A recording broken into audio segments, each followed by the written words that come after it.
Ungkapan Nova Arianto usai Mirza selebrasi gol yang sebenarnya hanya biasa-biasa saja. Pelatih Timnas Indonesia U17 Nova Arianto sudah meminta para pemain Garuda Nusantara untuk melakukan selebrasi gol yang tidak merugikan diri sendiri, menyusul insiden striker Mirza Firjatullah nyungsep ke parit. Mirza nyungsep ke parit sedalam 3 meter saat melakukan selebrasi gol melawan Tajikistan U17 pada laga Piala Kemerdekaan 2025 di Stadion Utama Sumatera Utara, Deli Serdang. Dalam video yang viral di media sosial itu, Mirza jatuh ke dalam parit yang berada tepat di depan tribun penonton. Mirza sepertinya mengira tidak ada parit pembatas antara pagar stadion dengan pagar tribun penonton. Terlihat Mirza pun sempat kesakitan, tapi kemudian berdiri dan berlari ke lapangan. Di awal babak kedua, Mirza kemudian ditarik keluar oleh Nova. Nova Arianto berharap insiden yang menimpa Mirza adalah yang terakhir bagi Timnas Indonesia U17. Pelatih 45 tahun itu meminta para pemain Timnas U17 untuk melakukan selebrasi yang biasa saja. Sepertinya saya sudah mengingat ke para pemain untuk jangan melakukan sesuatu yang bisa merugikan diri sendiri, dan saya harap pemain melakukan selebrasi yang biasa-biasa saja, ucap Nova Arianto kepada CNN Indonesia. Nova kemudian memastikan Mirza tidak mengalami cedera. Pemain 16 tahun itu ditarik di babak kedua karena mengalami kram. Kondisinya baik-baik saja, tidak ada masalah yang serius. Kondisi Mirza cukup baik, hanya kram saja. Semua pemain dalam kondisi baik, ujar Nova. Timnas Indonesia U17 bermain imbang 2-2 saat melawan Tajikistan pada laga pertama Piala Kemerdekaan 2025. Selanjutnya, tim Garuda Nusantara akan melawan Uzbekistan pada Jumat nanti.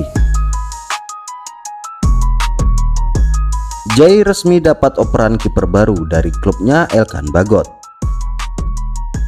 Penjaga gawang anyar yang dimaksud ialah Arijanet Murik, pemain 26 tahun kelahiran Swiss yang memperkuat timnas Kosovo. Namanya mulai meroket setelah dipromosikan ke tim senior Manchester City pada 2018.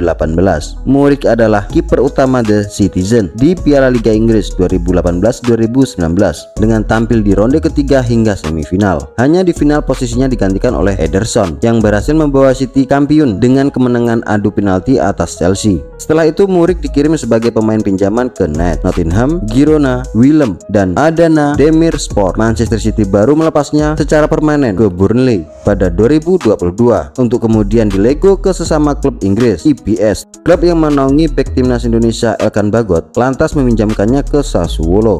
Murik disekolahkan ke Italia seusai melahap 18 pertandingan di Liga Inggris musim lalu. Sial bagi EPS, mereka terkena jerat degradasi ke Divisi 2 karena hanya finish ke peringkat 19 klasmen Premier League. Di klub promosi Serie A, Murik akan bertemu dengan pemain lain timnas Indonesia, yaitu Jay Itzes yang juga baru direkrut musim panas ini.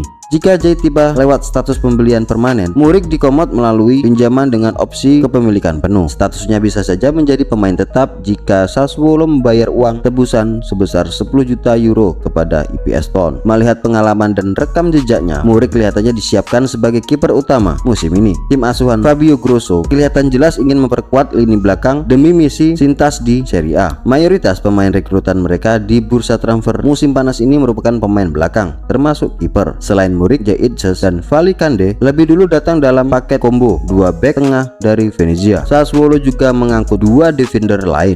Musim lalu Sassuolo finish sebagai juara Serie B atau kasta kedua Liga Italia. Mereka mencapai kembali level tertinggi setelah terakhir gemerlapnya pada 2023-2024.